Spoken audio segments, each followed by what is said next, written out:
Hey there, Sanity Seekers. Thank you for joining me. Today we're going to go through a few different ways of colouring your craft pieces.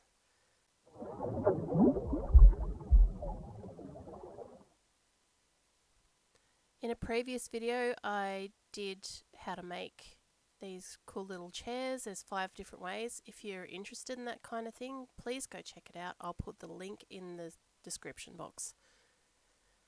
So with these chairs I made them, and then I covered them in toilet paper with some glue to give it texture, to hide any corrugation or anything that states that it's obviously cardboard. And then I went from there to be able to colour it, but I wanted to experiment a little bit with different ways of colouring, and in particular try to use things that everyone has in their homes.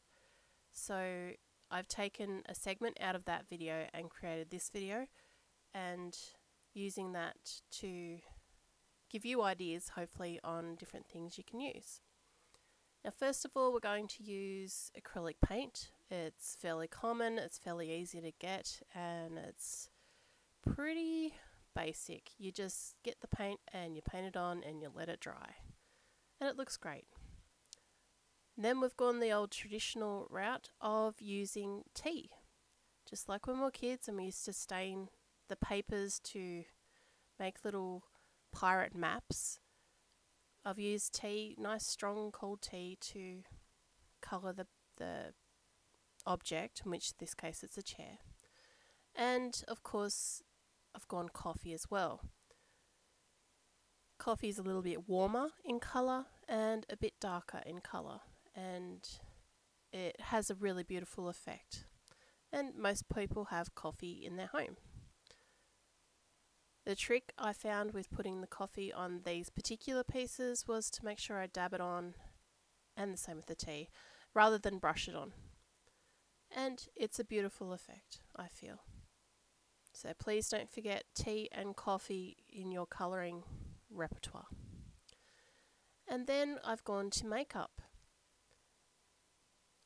Also in the same genre as makeup, you could also use chalk or pastel, anything that's powdery, and rub it on and play with the colours that way.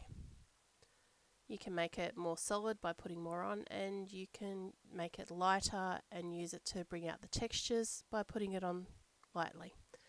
I also found that smudging it with my finger was also very effective in getting it in all the nooks and crannies. I also did coat it with some glue just to give it a nice finish. So yeah, when you're colouring something, don't forget makeup. Then I thought I'd have a bit of experiment with some pencil and texture, and let's just say the result was not amazing. So I went to the old decoupage. My lazy butt decided to use the coffee, which gave it a kind of nice finish, I guess, and I mean it looks yummy at least. I ripped up some Christmas paper and used that to decoupage onto the object, and just kept layering it on, kept covering all the spots and covering it with glue to give it a nice finish.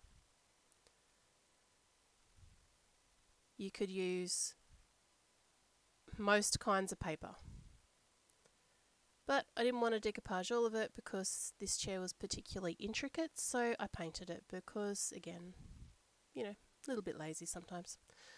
So I gave it a nice finish with the paint by just dabbing it over the top to bring it all together, and I think it come together quite nicely.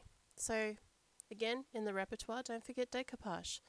Christmas paper, birthday paper, cool serviettes. I also wanted to bring out a bit more of the detail with some gold eyeshadow that I had, and that brings that piece together. The good old decoupage.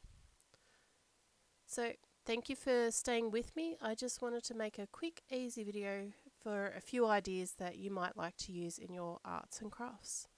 If you liked what you see, please consider giving me a thumbs up and possibly a subscribe. Have an awesome crafty day, guys. Bye.